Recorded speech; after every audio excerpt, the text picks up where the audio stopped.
US President Joe Biden and former President Donald Trump clinched their party's nomination, kicking off the first US presidential election rematch in nearly 70 years.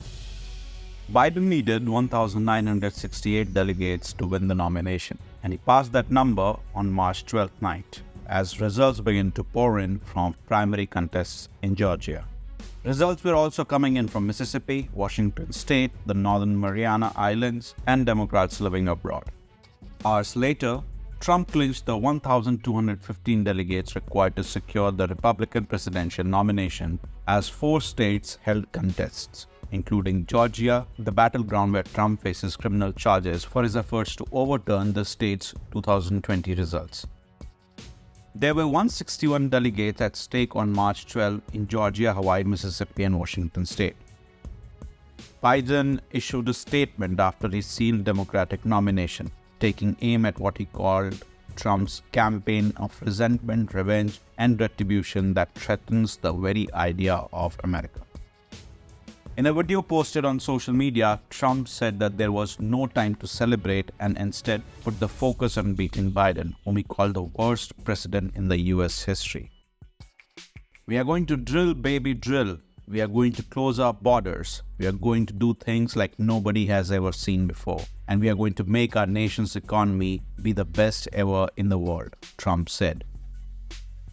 The outcome of March 12 voting was essentially predetermined after Trump's last remaining rival for the Republican nomination, former ambassador to UN, Nikki Haley, ended her presidential campaign following Trump's performance on Super Tuesday when he won 14 of the 15 states contest.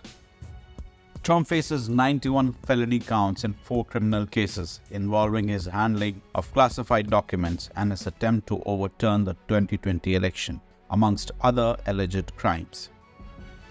The ongoing crisis at the US-Mexico border, where an influx of migrants has overwhelmed the system, is a weakness for US President Joe Biden.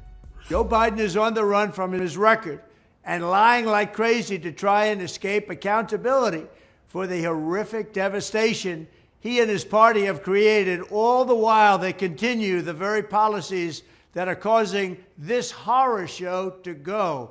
We cannot take it any longer as a country. Joe Biden's sad excuse for a State of the Union address aside, here are the facts. When I left office, we gave Joe Biden the most secure border in U.S. history. We gave him remain in Mexico, very tough to get, but I got it. Safe third agreements, the asylum ban, Title 42, 571 miles of border wall, rapid deportations, and much more. We had the safest border in the history of our country. As soon as he got in, Crooked Joe and his radical left lunatics deliberately dismantled each and every one of those policies that were so good, that gave us this best border. According to Tom Homan, according to Brandon Judd, the top people, they said it was the single best border we've ever had in recorded history. What's happened now is a horror show. The country, our country, is being laughed at all over the world. Over the past 3 years, Biden has actively aided and abetted the importation of millions and millions of illegal alien migrants and resettled them into your communities. At any time during the past 3 years, Crooked Joe Biden, and he is crooked as you can be and the most incompetent president we've ever had, could have called off the invasion. But to this day, he is keeping the hordes of illegal migrants and illegal aliens pouring into the country. By the time his term is up, we could have close to 20 million people in our country. And we have no idea from where they come. We have no idea who they are. They have no identification. Many come from mental institutions. Many come from prisons.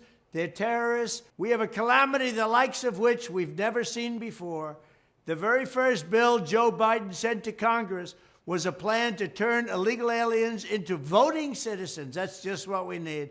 No matter what Crooked Joe says, his actions prove his priority is to import a colossal new illegal alien population and let them all stay. My priority is securing our border and sending Crooked Joe's illegals back home The US president also hit out at his Republican rival, accusing him of threatening democracy. "I will not bow down," as he vowed to reinstate Roe v. Wade to stop Republicans' push to restrict abortion rights. I come to this same chamber to address the nation.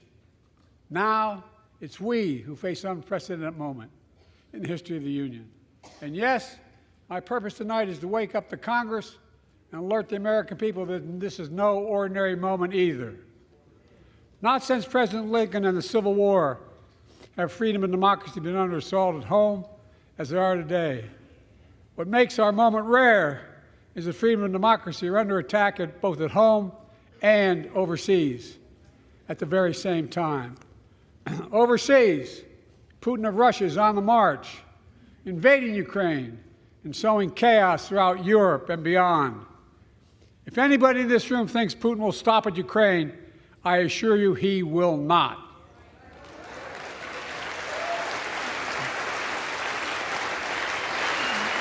But Ukraine can stop Putin.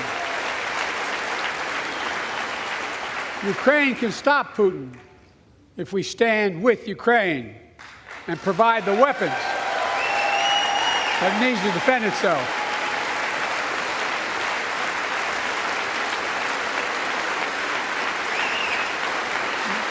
That is all. That is all Ukraine is asking. They're not asking for American soldiers. In fact, there are no American soldiers at war in Ukraine, and I'm determined to keep it that way. But now, assistance to Ukraine is being blocked by those who want to walk away from our world leadership. It wasn't long ago when a Republican president named Ronald Reagan thundered, "Mr. Gorbachev, tear down this wall." Now,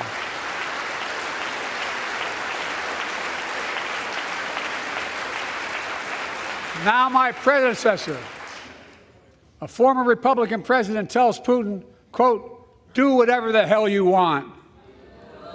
That's a quote. A former president actually said that, bowing down to a Russian leader. I think it's outrageous, it's dangerous, and it's unacceptable.